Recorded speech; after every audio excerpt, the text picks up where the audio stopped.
That, thank you so much for seeing us today. Thank you very much for inviting me here. Yeah. And you have been suspended by the LVA committee. Suspension is coming after a lengthy dogfight between yourself and the committee. So, can you please explain to us what exactly is happening in this situation? Well, thank you very much for that question. And I thought it is important that I issue my side of the story on the matter, because this is something that happened, and one day, one fine morning, I saw it out on the media. I couldn't talk about it because then I was the president of the executive, and then every communique coming to me, I'll get it and then I'll hear from the media. So I think it's a good platform for me now that I'm outside, then I can talk as a free man about it. So the merits of the suspension regarding the letter I got is based on the powers that the executive committee has on any member within the LVA.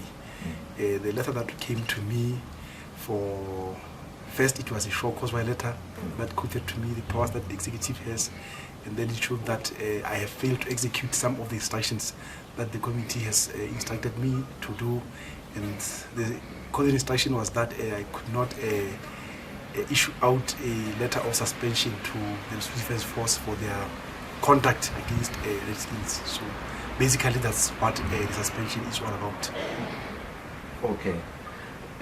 But what exactly is happening? Because initially they wrote a show cause letter to you, and which you contested.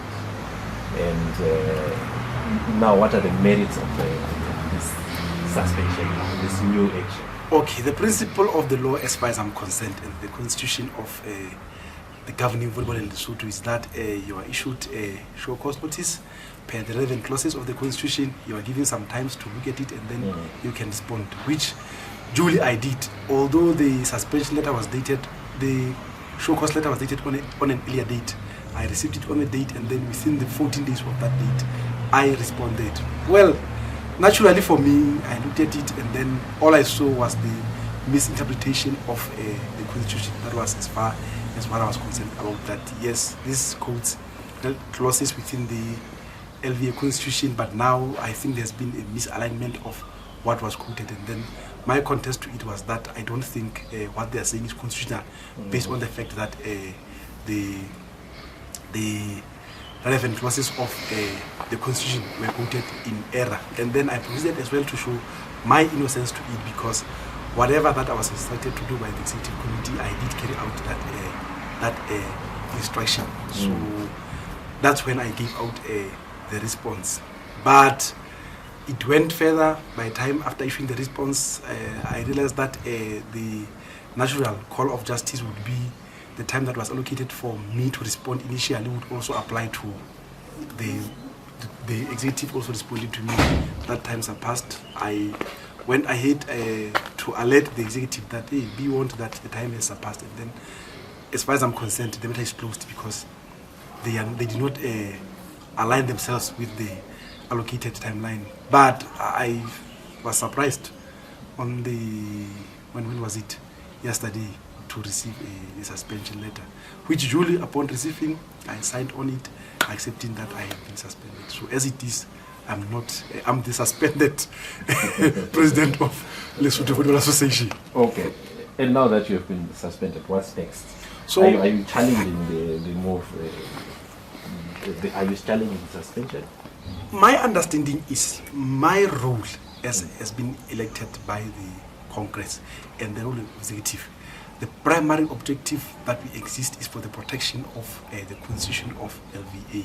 And now that I have a feeling that the constitution has been misquoted and has been used in these circumstances, and the next big part for me, because I think the dealings between me and the executive are now complete. Once they show me the suspension, there's nothing I can do anymore. So with our bylaws, the best I can do, the first route is to take an appeal to the General Congress at the end of the year, which I'm in the process of doing. And then the second one would be to liaise with the mother bodies to try to lure them into assisting in the matter, so that the matter can be resolved amicably. So I informed Ilvetrude that yes, yesterday I wrote to the two matter bodies, the Lesotho Sports and Education Commission and the Lesotho National Olympic Committee, and I CC'd the Zone 6 and the CAVB on the matter, informing them that I've been suspended and I'm appealing the suspension. I'm requesting for them to come in and then try to help us in the matter. So yes, so I guess it's called challenging suspension. Yes, that is it. Yes, that is what I have done. Okay, yes. And there have been unconfirmed reports, really, from people that we've spoken to in the association of fights. They say the clash between yourself and the committee is actually a manifestation of deeper fights that are in the LVA itself. People want you gone. You've had successes. You recently held the beach volleyball tournament here, the first beach volleyball tournament in Lesotho, and people want to claim that glory, so they want to see you gone as quickly as possible. Can you shed some light really on some of these fights that are ongoing in the association? I have to be very honest with you here. I'm not dispensable. None of us is. The structure of the LVA is that the powers are vested in the executive, not the individual. I cannot talk of myself as the individual in the executive committee of the LVA. The success that anybody is seeing or the flaws that we are seeing, those are attributed to the executive committee of the LVA, not any individual within the committee. So, well, my take is in every institute there could be misunderstanding that could take place, but I don't see real contingent fights that I think we are having as the committee. And like I mentioned, our bylaws do agree to what has been done. It's just that they were quoted in a manner that is not appropriate. So as far as that is concerned, honestly, I don't know if there are those, but I have to state that the successes that are being seen are not all on anybody in the LVA. It's for us all as the executive and the association helping us on how we could transact to put this association in a better position than it is now. Well, that's very humble of you, being the president, and you have achieved such a feat, and you say, my chief. No. It is all of us, honestly. I have to say on that one. Just that one thing that I found very discomforting is that, the initial show course I received, there are two sentences that I don't like. One of them says, and many other things. The other says, among other things. So you see when such a tone of words come in, because I think whenever you talk about issues of legality and show causes, it has to be direct to saying that you did this and you did that. But there was that quotation that says, among other things, and it says, and many other things. So that one is the one that I felt a bit discomfort about, and I don't know what they could be meaning. Okay. Yes. And apart from the clashes and the fights, what is happening in volleyball? Any projects that you have been working on prior to this? We are working on very, very, very, very big projects. They're actually the biggest we have, the three of them. The one we just had now was the hosting of the beach, and then the enacting of the beach going forward in volleyball. And then the second one, as we had mentioned, next year in December, we are hosting the indoor club championship, Zone 6. That indoor goes together with hosting the AGM of the Zone 6, which normally is attended by the president or her delegate of CAVB. So those two things, plus the beach volleyball, those are key things that we are trying to look into to see the successes of how it will be going. And in this period that now the league was going to go off, I was looking to be coming to work very much hard on those to see that by the time you commence our activities, at least footwork or groundwork has been done on those. But unfortunately, here I am.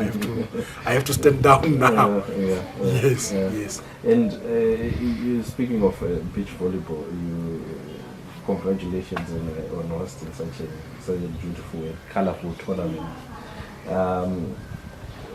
tell us really about the experience for your executive and also for the committee and generally as well for the country hosting such an event of such a magnitude for the first time, and it becomes so colorful and it attracts so many people.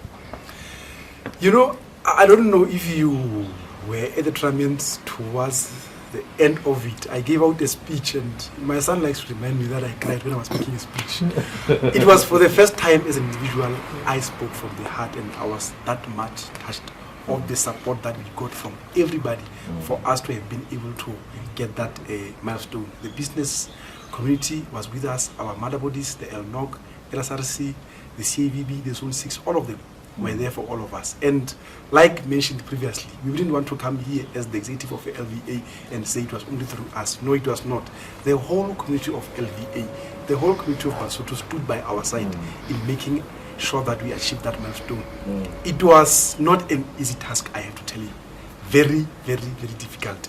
You have to put in efforts to make sure that that goes ahead and that happens. Similarly, that tournament and the one that coming next year December, it also calls for another massive approach towards on how you could make sure that they become a success. And not just the people I have mentioned, also I have to thank the media. I'm not sure if you are aware, we made a video clip with Lesotho Times there during that day. I saw it going on Facebook. It had around 1,300 views, and so I got calls of people from the business world regarding that, who said, President, you said you are willing to help us come and showcase our businesses. We are here for you. So that's why I'm saying that was not just a success of what we saw there, but you see even an extension of what could be going into the future, having done that for us. So thank you to you yourselves again for that opportunity to present ourselves like that. It's always good feeling appreciated. yes. And I think before we move further, the important further that one has to state regarding issues like this. You know, in Lesotho is a very interesting country. The way the media and the cooperatives work, there'll be an issue. The media is the first to pick it up. You'll never know how. But the opportunity that you are giving me as well to come here as well, because when the first leakage of this, the committee had known about that there was a short course of the president. We knew, we said it is not going anywhere. It's between us. A day just before the guests could arrive in Lesotho, boom, it was out on media. And I remember I was doing one interview live on radio, and they were asking nice questions. And then they said, okay, so tell us, what about the short course? Why? I'm like, what? How did you know? I was so blunt that I said, how did you know? They said, we know. So platforms like this as well, not just in the sporting field, they give us an opportunity to express on how we see things and how we are taking things also. Thank you once again for that. Yeah, and so what's next? You have successfully hosted the tournament. Are we going to start seeing beach volleyball league, for instance? Yes. The plan is now that the league is closing, we are going to the AGM around February, the Congress. That's where we now present our ideas to the members, and then they give us mandate on how to going further. So as it is now, we have before I left, we had showed our interest in participating for the qualifications of the Olympic in beach volleyball. Now that we have this infrastructure here as the LVA, so going forward is to interact with the Congress and then take mandate on how we run forward with the beach volleyball. But the plans are, as we have this national league, and then we can carry forward as well with the league for beach volleyball. Okay. Yes. The interesting part is that beach volleyball has chances of surpassing the indoor if you allow it. So the best way to go about it is to make sure that you run them in such a way that, because beach volleyball can attract people to it, then it will be able to fit the indoor, even economically and financially. Okay. Interesting. I had never been to a volleyball tournament before. and the beach volleyball tournament was the first. And I got the impression that it was also the biggest that you've had in a while, the biggest numbers of spectators, for instance. It generated a lot of interest. Is it by its nature that, for instance, we found loads of spectators were so much concentrated on skimpily dressed women who were playing on the sand courts. I saw photographers stumbling over each other, taking pictures, thousands of pictures possibly. Is that the attraction that you're talking about? I cannot comment on that one myself because I had went there because I was supposed to be there, and then we had gave it publicity that there will be that, and then that's how people came. As to their morality behind it, I don't know, but I'm assuming that yes, it's a light dressed sport that when you are light dressed, you're feeling easy, things are a bit easier to go, and you are nicely watching. So my take on it was that maybe that's the reason, but I don't know. Maybe there were other reasons. Men like seeing women who are skimpily dressed, and that was evident. Maybe, I don't know. So, what are your plans really in terms of getting beach volleyball to the grassroots? We waited for a long time for the sand courts to be constructed because there were no funds. What exactly are your plans, or rather, what do you perceive could be your plan to introduce beach volleyball to the grassroots? Not just beach volleyball, even the indoor six-a-side one. Because what happens is, for people who normally attend tournaments for LVA, you find the same people over and over and over again. The idea now is because people have entrance in volleyball around the age of maybe 18, 19 or so, we have to cascade it down. I don't know if you saw during the Oscar 5, there was a team from Lepereng that constituted most of the players who were part of the national team then. And this is the team that went to the grassroots of volleyball and grabbed these young fellows and then brought them in. So the idea is generally across the whole of Lesotho, let's spread both beach and the indoor so that at the end we have a number of young entrants to it, and then they could have time to mature in it and then excel in the sport. Win tournaments like we did with the Oscar 5. Okay. Yes. Okay. Yes. And possibly lastly, we have a new government. There is a palpable hope in different sectors. People are happy. People are excited. What are your expectations really? Do you think we are likely going to see things changing? Volleyball has always been clamoring for subvention, which barely comes. Do you hope for a different approach from the new government come April next year? You know, what we should do as people is to be realistic of the circumstances that surround us. We have the National Development Strategic Plan 2 in Lesotho that is now active, that talks of support from the government to the sporting fraternity.